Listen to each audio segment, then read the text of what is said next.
So let's start getting this engine out. Got my safety boots on.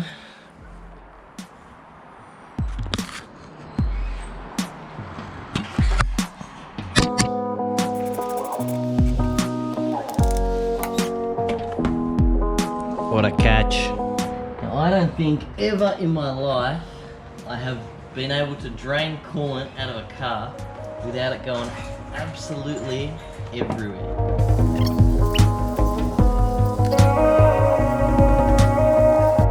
Cop it in the face here.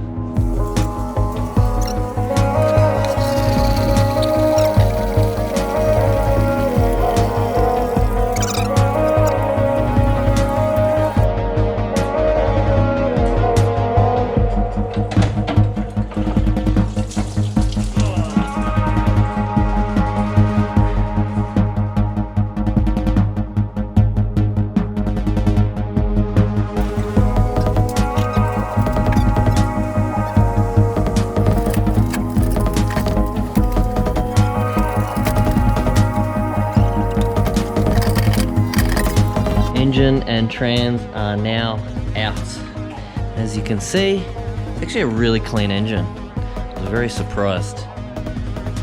Trans out. I've already sold the converter because obviously this is going. I was going to do a box anyway, so now's a good excuse. So that's for sale if anyone's interested in it. 500 bucks. Converter's already gone. So the plan is, if this engine doesn't require too much work, as in we can just lineage the crank and put a set of bearings in it, just hone it, do some rings and put it back together and chuck it back in, I think that's going to be my best option. So that's what I'm planning to do. Now right now I'm getting ready to get the engine in the back of the ute, and one of my mates was actually mechanic slash engine builder at Allsparks. Now if you're from Melbourne, you'll know Allsparks 100%. So, maybe I'll let him explain, but so we're going to build an engine. I want to be involved, so I'm going to say we're going to build an engine together. So, I've never built an engine before. The most I've ever done engine-wise is put heads on. So, it'll be a good experience and good for content as well. So, obviously, good thing to do, some insurance stuff, like I'm going to do a surge tank under the car. I'm going to do like an upgraded oil pump. Most likely do another cam, something a bit bigger.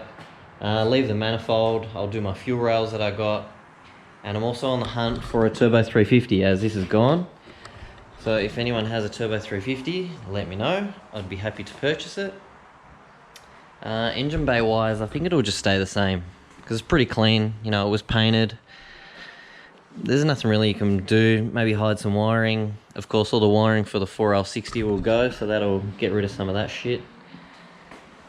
Apart from that, yeah, let's get this engine in the back of the ute, and I'm going to take it over to Daniel's house. And we'll see what he's got going on in his garage. He always has some cool cars there as well. These are also for sale if anyone's interested. So these are the 1 7/8 inch headers that are in the VN, 4x1s with 3-inch outlets. So I'm going to go to tri-wires with 3-inch outlets because they sit a bit higher.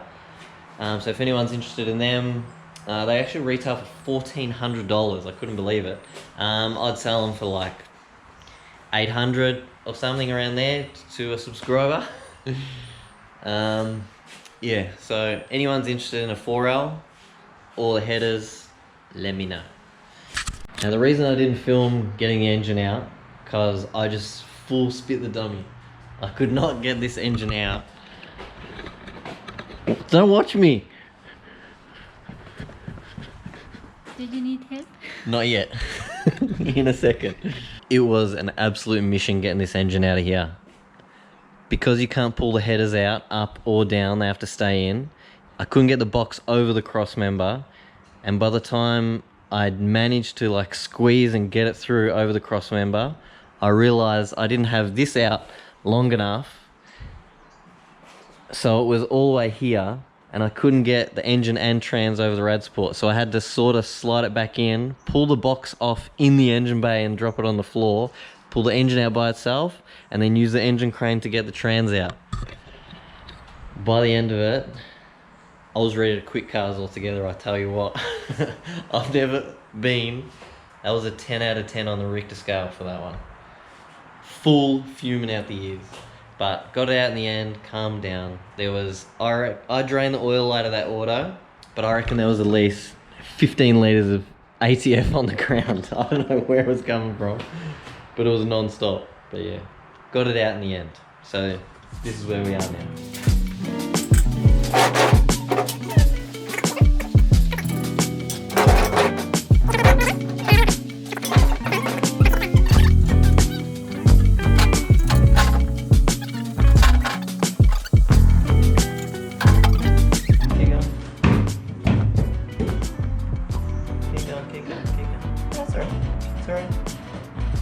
Perfect. Here you go. Oh, Jesus. Hey, relax.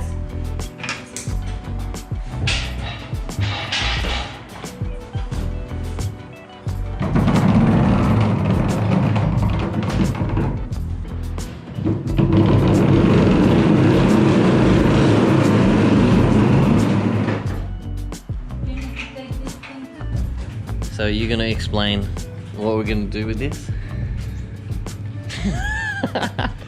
Do that again. Nah, just go with it. Nah, alright. What are we gonna do? Well, we're going to pull the sump off and check the bearings and then decide what our plan is making.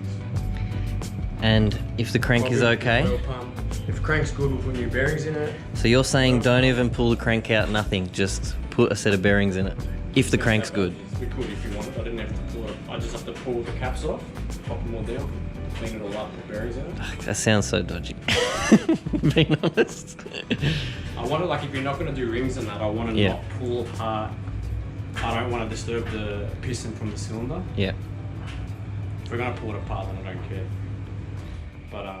But rear main, oil pump. Rear main done, probably an oil pump, head gasket. I don't know if you want to do head studs or bolts. And we don't know what So cam's in it, this- so maybe a cam kit. Yeah. We'll pull it off, we'll check the numbers on it, check what cam's in it. If you want to go bigger.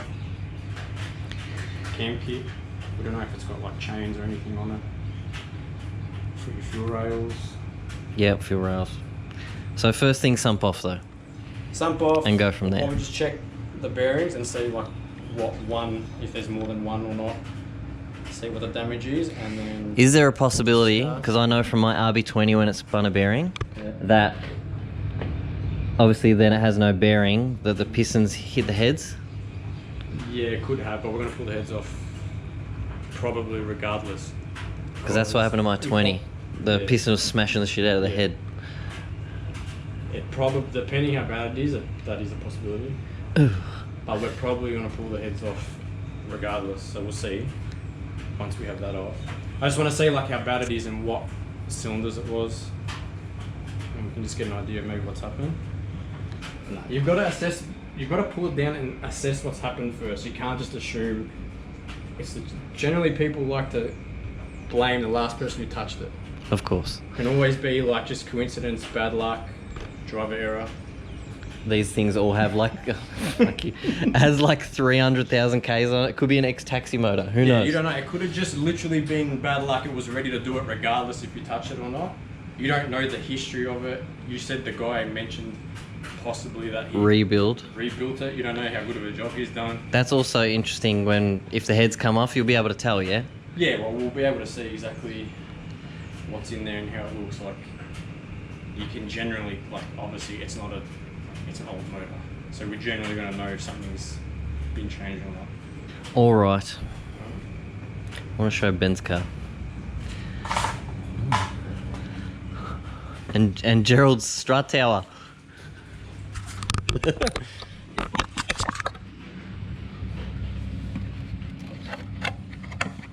whole tower is separated apart from the rail. Should I tell him or should I just let him watch the video first and then... Just let him watch the video. Are you saying Gerald doesn't know that's there? I haven't really spoken about the car yet. Oh my god.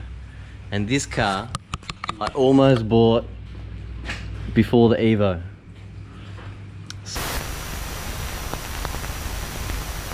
Unfortunately, I only just noticed just before this video was about to go up, the end of that video got cut off. It was like a 12-minute video, but I don't know what the hell happened.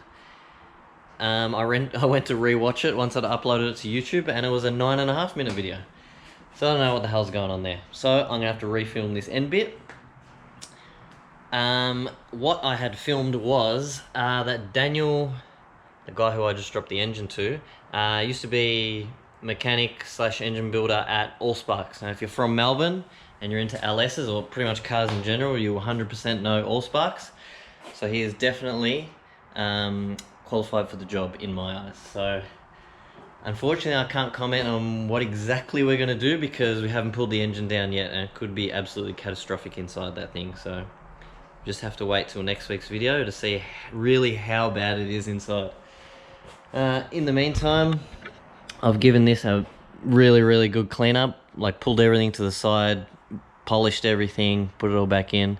I'm going to do some more cleanup stuff while this engine's out. Like, I reckon I'm going to drop the subframe, a K-frame, and repaint everything, suspension-wise, everything, put it back in, rebush whatever needs to be rebushed, touch up any chips, because such a head fuck getting that engine out, and you know, reroute some things, maybe hide some wiring, stuff like that. And that is going to be it for this week anyway. See you guys next week.